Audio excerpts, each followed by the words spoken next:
And now we're going to present our next speaker, Ms. REEM KHAMIS, who's going to present her talk titled Board Gender Diversity, a Review of the Literature.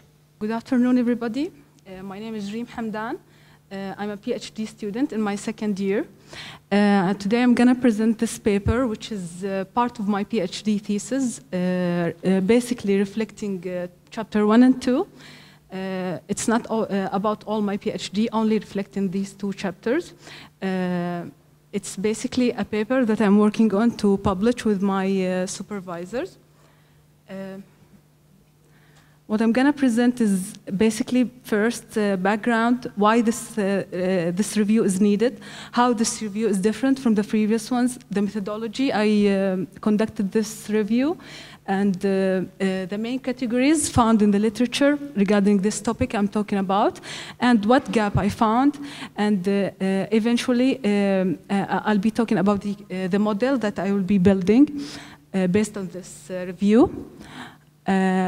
First of all, board gender diversity is a topic that has been on the agenda for many political parties, basically governments, and on the strategic plans for many corporations around the world. We have many countries that imposed the board gender quota, basically like Norway, which was the first one to do that in 2003. And in 2003, followed by many European countries, mainly like Italy, Spain. Among the region, we have Malaysia and UAE, which is the United Arab Emirates, that imposed a gender-promoting quota for SMEs in 2012. This topic is multidisciplinary in its nature. It includes too many knowledge branches, mainly finance, management, psychology, law, and many other branches. Why this review is needed? Basically because we have inconclusive evidence among the literature, and we have a huge amount of studies that did not reach a conclusive evidence regarding the relation between board gender diversity and performance. And how this review is different from the previous ones, mainly because we included a large number of studies from different perspectives, from many disciplinaries, to better understand and capture variables that would affect our relation. So, the methodology of this literature review, we aimed to gather articles from top journals, basically ranked 4 stars and 3 stars. And then we ended up with like 200 articles talking about board gender diversity, and then we narrowed the research to 75 articles, basically taking in consideration articles that talked about board gender diversity and performance from a business perspective. We raised main questions to understand this phenomena, mainly why does board gender diversity affect firm outcomes, and how would board gender diversity affect firm outcomes. So we classified the studies that we gathered, and then we ended up with 4 categories.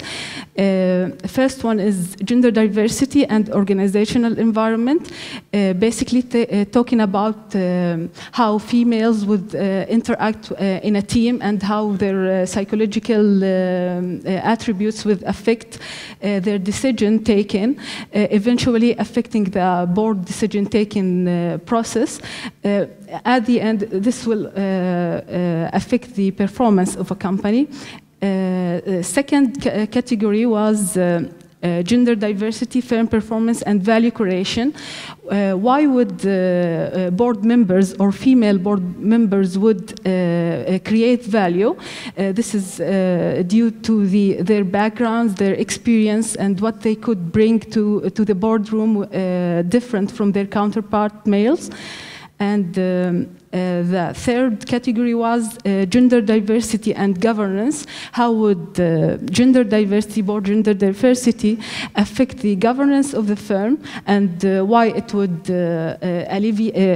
enhance it or affect it by otherwise?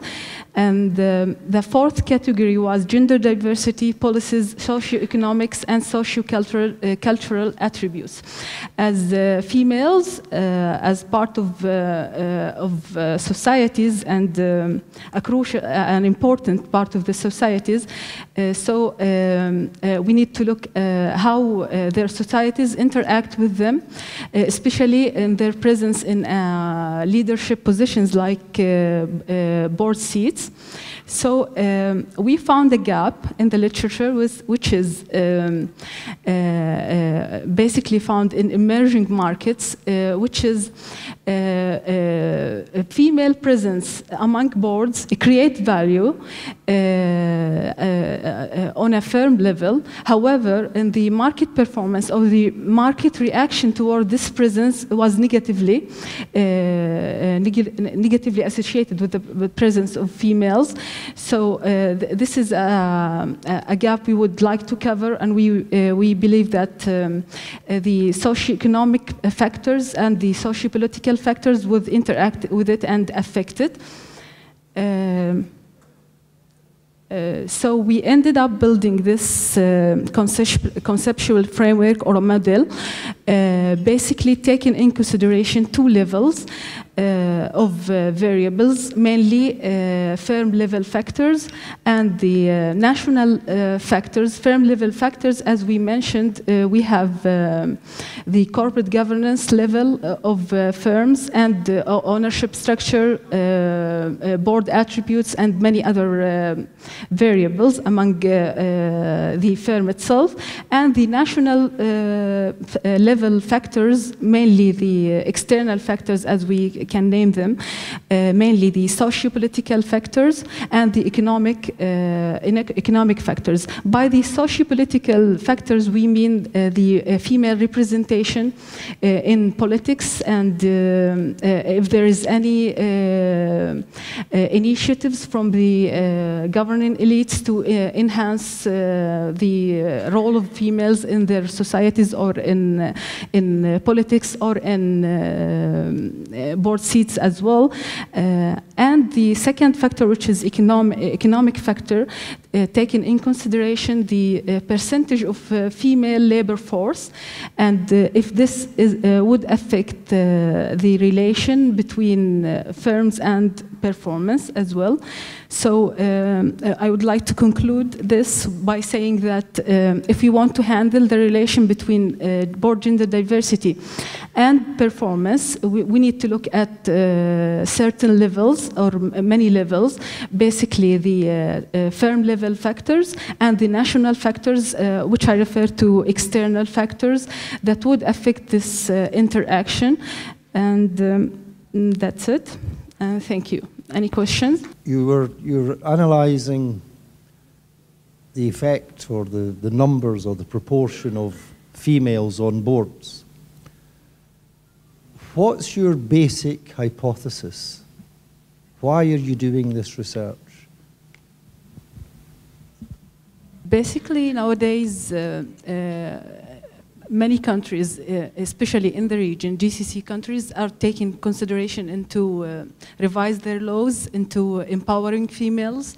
And I'm hoping by the end of this research, I would clarify like a recommendation for policymakers how to include women and the benefits of including women economically. And this is my end goal, like designing a policy that would fit females into board positions without hurting hurting the performance of corporations, as seen in other emerging markets that have a cultural or anything misconception regarding females, and they react negatively towards their positioning in leadership positions like politics or even board seat positions.